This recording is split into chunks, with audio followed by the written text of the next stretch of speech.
In our last story, we saw the birth of twin brothers, Jacob and Esau, sons of Isaac and Rebekah.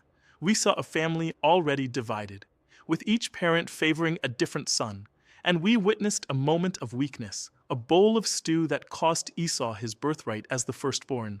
But that was only the beginning. The consequences of that single rash decision are about to ripple outwards, setting in motion a chain of events filled with deception, heartbreak, and flight, all while the unbreakable promise God made to Abraham continues its journey down this very human, very flawed family line. History has a way of repeating itself. Just as a famine drove his father Abraham into foreign lands, another famine now grits Canaan. Isaac journeys to Gerar, the land of the Philistines, ruled by King Abimelech. But as he considers continuing down to Egypt, the Lord appears to him with a command and a promise. Do not go down to Egypt. Dwell in the land I will show you.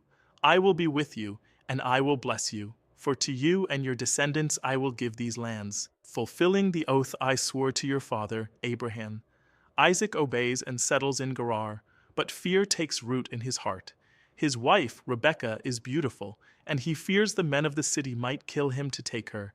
So in an echo of his father's past failing, when asked about her, he says, "She is my sister." The deception continues for some time, until one day, King Abimelech looks out his window and sees Isaac and Rebekah in a loving embrace. Clearly not that of a brother and sister. Abimelech summons Isaac. "She is your wife. Why did you say she was your sister?" Isaac, ashamed, can only answer, "I thought I might be killed because of her." The king, horrified at the sin that could have befallen his people, issues a decree. Anyone who touches this man or his wife shall be put to death. Protected, Isaac sows crops in that land, and the Lord blesses him so abundantly that he reaps 100-fold in a single year. He grows wealthier and wealthier, with massive flocks and herds, until the Philistines begin to envy him. In their jealousy, they stop up all the wells that his father Abraham's servants had dug, filling them with dirt. Finally, even King Abimelech comes to him and says, "Go away from us, you have become far too powerful." So Isaac departs, moving into the valley of Gerar. There he begins the hard work of redigging his father's wells. But with each one he uncovers, the herdsmen of Gerar quarrel with him, claiming the water as their own. Finally he moves on again, digs another well, and this time there is no conflict. He names it Rehoboth, meaning room, for he says, "Now the Lord has made room for us, and we shall be fruitful in the land." From there he journeys to Beersheba, and that very night the Lord appears to him again, saying, "I am the God of your father Abraham. Do not be afraid, for I am with you. I will bless you and multiply your descendants for the sake of my servant Abraham." Isaac builds an altar there, worshiping God, and just as Abimelech arrives to make a peace treaty, seeing that God is surely with Isaac, his servants discover a new well. The promise endures. Years pass. Isaac is now old, his eyes so dim he can no longer see. Believing his death is near, he calls for his eldest, his favorite son, Esau. "My son," he says, "take your bow and quiver, go out to the field and hunt some wild game for me. Prepare it the way I love, so that my soul may give you my blessing before I die." But someone else is listening. Rebekah overhears her husband's words, and her heart turns to her favorite son, Jacob. She quickly devises a plan. "Go to the flock," she tells Jacob, "and bring me 2 choice young goats. I will prepare a savory meal your father loves. You will take it to him, so that he may bless you before he dies." Jacob hesitates. This is a dangerous deception. "But Esau is a hairy man, and I am a man with smooth skin," he protests. "What if my father touches me? I will seem to be a deceiver and bring a curse on myself, not a blessing." Rebekah is resolute. "Let the curse fall on me, my son," she says. "Just obey me." So the plan is set in motion. Rebekah prepares the meal. She takes Esau's finest clothes and puts them on Jacob. She covers his smooth hands and the back of his neck with the goatskins. With the food in hand, Jacob goes to his blind father. "My father?" he says. "Here I am," Isaac answers. "Who are you, my son?" "I am Esau, your firstborn," Jacob lies. "I have done as you asked. Please, sit up and eat, so that you may give me your blessing." Isaac is suspicious. "How did you find it so quickly?" he asks.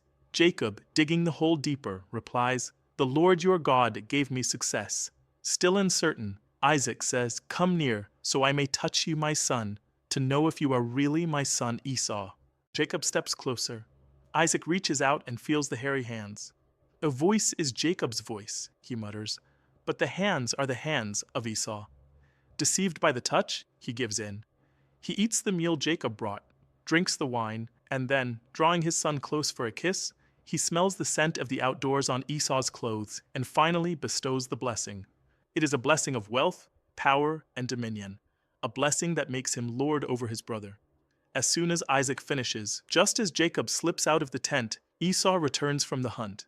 He prepares the savory meat and brings it to his father, saying, "Let my father arise and eat, so that your soul may bless me." Isaac's entire body begins to tremble violently.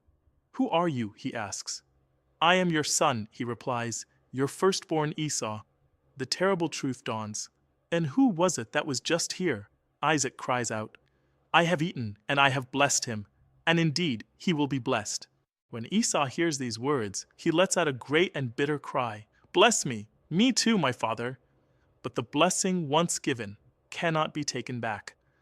Isaac, with a heavy heart, gives Esau what is left, a future of struggle, a life lived by the sword, and the promise that one day his descendants will break his brother's yoke from their necks. From that moment, a murderous hatred for Jacob takes root in Esau's heart. He vows to himself, "The days of mourning for my father are near. Then I will kill my brother Jacob." Rebekah learns of the threat and sends for Jacob immediately. "Your brother Esau is comforting himself with the thought of killing you," she warns. "You must flee at once. Go to my brother Laban in Haran. Stay there for a while, until your brother's anger subsides. Why should I lose both of you in one day?" Fleeing for his life, Jacob leaves everything behind. One evening, alone and exhausted, he lies down to sleep, using a stone for a pillow. And there, in the wilderness, he dreams. He sees a great stairway set up on the earth, its top reaching into heaven, and the angels of God are ascending and descending on it. And standing above it is the Lord himself, who says, "I am the Lord, the God of your father Abraham and the God of Isaac. The land on which you are lying I will give to you and your offspring. Behold, I am with you and will keep you wherever you go, and I will not leave you until I have done what I have promised." Jacob awakens, trembling with fear and awe. "Surely the Lord is in this place, and I did not know it," he whispers. "This is none other than the house of God. This is the gate of heaven." At sunrise, he takes the stone he used as a pillow, sets it up as a pillar, and anoints it with oil, naming the place Bethel, the house of God. After a long journey, Jacob arrives in the land of his uncle Laban. At a well, he meets Laban's younger daughter, the beautiful Rachel, and in a moment of strength and emotion, he rolls away the heavy stone from the well, waters her flock, and weeps. Laban welcomes his nephew, his own flesh and blood. Jacob, deeply in love with Rachel, agrees to work for Laban for 7 years to win her hand. And because of his love for her, those 7 years seem like only a few days. But the deceiver is about to be deceived. When the 7 years are complete, Laban throws a wedding feast. But that night, under the cover of darkness, he brings his older, tender-eyed daughter Leah to Jacob's tent. In the morning light, Jacob discovers the chicory. "What have you done to me?" he rages. "I served you for Rachel. Why have you deceived me?" Laban coolly explains that it is not their custom to give the younger daughter in marriage before the firstborn. Then he makes an offer. Jacob can marry Rachel as well, if he agrees to work for another 7 years. Jacob agrees, and so begins a household torn by jealousy. He loves Rachel, but Leah, feeling hated and unseen, is blessed by God with children. One after another, she gives birth to sons: Reuben, Simeon, Levi, and Judah, each name a cry of her longing for her husband's love. Rachel, meanwhile, remains barren. In desperation, she gives her handmaid Bilhah to Jacob, who bears 2 sons, Dan and Naphtali. Leah, seeing this, responds by giving her handmaid Zilpah to Jacob, who gives him Gad and Asher. The bitter rivalry continues until God remembers Rachel. He opens her womb, and she finally gives birth to a son of her own. She names him Joseph, meaning he will add, saying, "The Lord shall add to me another son." After 14 years of labor for his wives and another 6 for the flocks, Jacob has become an incredibly wealthy man, his cunning surpassing even that of his father-in-law. He left his home with nothing but a staff. Now, 20 years later, he is the head of a great family, the father of the men who will become the 12 tribes of Israel. But his journey is not over. The time has come to finally return home and to face the brother whose blessing he stole so long ago.